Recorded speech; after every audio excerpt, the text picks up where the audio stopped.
What's up everybody, Elena Manny here, back in with another WWE Elite figure review. Today I'm going to be reviewing the Elite series, or the greatest Elite, or the greatest hits Elite Auto, or for those basics or normies out there, Gunther, in his black attire. So without further ado, let's just get straight into it, shall we? Alright, so for the accessories, he comes with only two pairs of interchangeable hands, which are the chop hands, or the mortar slap hands, and the mic holding hands or grip holding hands, and a nice black cloth jacket robe kind of deal thing going here. And that's pretty much it. So getting on into the figure himself. So overall, this figure is just a basic repaint. There's nothing really special about it aside from the attire. It is completely swapped out with the NXT UK exclusive when he was a bit chunkier. I will say that at least they did give him newer boots, which are on the newer style of articulation, and they are still pinned on the knees. But unfortunately, he also has the Vietnam problem, where it's still a bit harder to pose around, I guess, rather, on the legs. But the attire is very nice, the ring general, and it looks a lot better with the robe. And I'm definitely going to keep this one and sell the other one, because the other one was really good. The other one was like top 10 2023 figure, but unfortunately I didn't like the red or just the attire. I do like black because it's one of my favorite colors, but even then, getting him into some poses, it looks really cool. I will say though, he has put on a decent amount of weight, so these arms are still inaccurate. They're still too ripped, so I'll be swapping them out.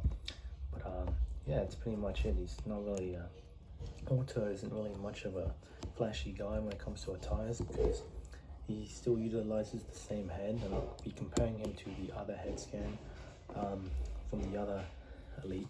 But yeah, that's pretty much it. Nothing a lot to talk about. Not really sure what to go over. Yeah, he is on ball joints, but it's on those Vietnam ball joints, so I don't know if you can see that, but yeah, he's still stiffer, which is still good. I don't mind a little bit of stiffness for me.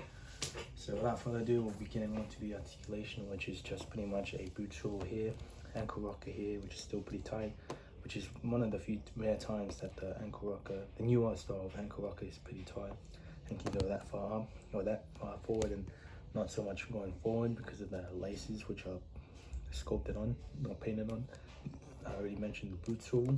He's got a double jointed knees that go that far back, can kick that far forward, can kick that far back, and can go to the sides that far, and has a hip swivel or thigh swivel and a waist swivel, which is pretty tight. A hinge, ab crunch that goes that far up, that far back, that far forward, and that far back. And his arms can go up, can go all the way around. Bicep swivel, double jointed elbows, and has a wrist swivel and a hinge. And he has a 360 head that can go that far up, that far back, that far up, and that far down, which is virtually none. So without further ado, we'll be comparing him to some other figures of mine. So first up, here he is with Triple H. Here he is with a referee figure, John Cone. Here he is with Ilya Dragunov. Here he is with Pete Dunne. Here he is with Sami Zayn. Here he is with Tommaso Ciampa.